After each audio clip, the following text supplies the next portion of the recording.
देश का सबसे बड़ा मेला खत्म हो गया। एक ऐसा मेला जहां 65 करोड़ लोगों ने गंगा यमुना के संगम प्रयागराज में डुबकी लगाई। ऐसा मेला जो 45 दिन के उत्सव के बाद शिवरात्रि के दिन समाप्त हुआ, जो मिसाल बना एकता की, महाकुंभ प्रयागराज। तो चलिए आइए देखते हैं इस कुंभ के हाईलाइट को। महाकुंभ 2025 का यह आयोजन, जिसमें 45 दिन 13 जनवरी से 26 जनवरी तक पूरा भारत, देश विदेश से आए भक्त और पर्यटकों को एक साथ जोड़ दिया।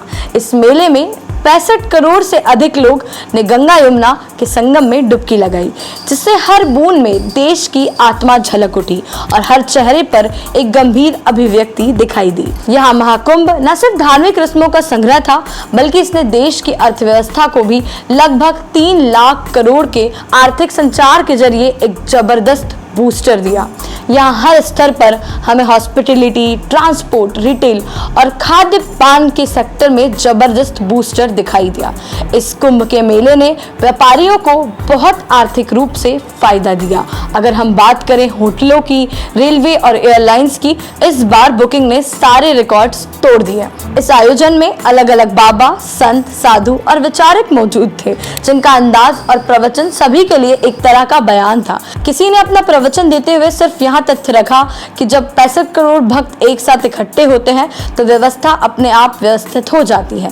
किसी ने अपना वक्तव्य ऐसे दिया कि यहाँ न तो धर्म का भेद है, न जाति का भेद है, न समुदाय का भेद है, बस सभी एक ही मंच पर भारत की अखंडता और एकता में डुबकी लगा रहे हैं।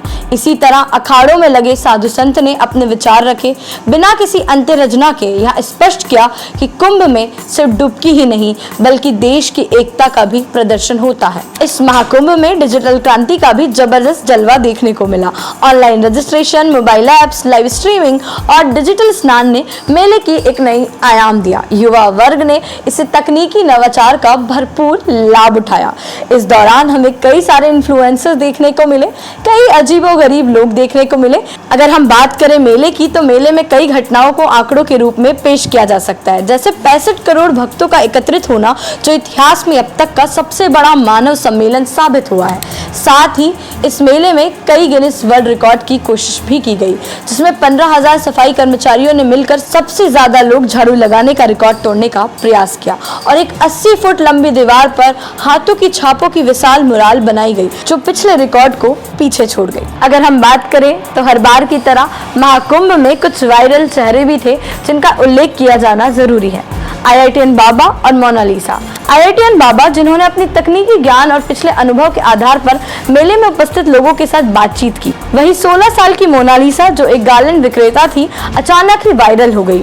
इन सारे उदाहरणों से यह स्पष्ट होता है कि इस मेले में हर वर्ग के लोग अपने अपने तरीके से उपस्थित थे, बिना किसी भेदभाव के। बस एक सादगी भरे बयान के साथ सबने ये दिखाया कि हम सब एक हैं। अगर हम बात करें सरकार और राज्य प्रबंधन की, तो यूपी सरकार और मुख्यमंत्री योगी आदित्यनाथ द्वारा आयोजित इस मेले में आवास, यातायात, सुरक्षा और साफ सफाई की व्यवस्था ऐसे पेश की गई कि हर भक्त बिना किसी परेशानी के अपने धार्मिक कर्तव्य निभाने का अवसर उसे मिल पाया। चाहे बड़े शहर के होटलों में रिकॉर्ड बुकिंग्स हो या दूर दराज के गाँव में स्थानीय व्यवस्था, हर जगह यह साफ दिखता है कि कुंभ में देश की एकता और अनुशासन साफ झलकती है। इस मेले में आर्थिक प्रभाव की बात करें तो देश भर के विभिन्न क्षेत्रों में व्यापारिक गतिविधियों में जबरदस्त वृद्धि देखने को मिली।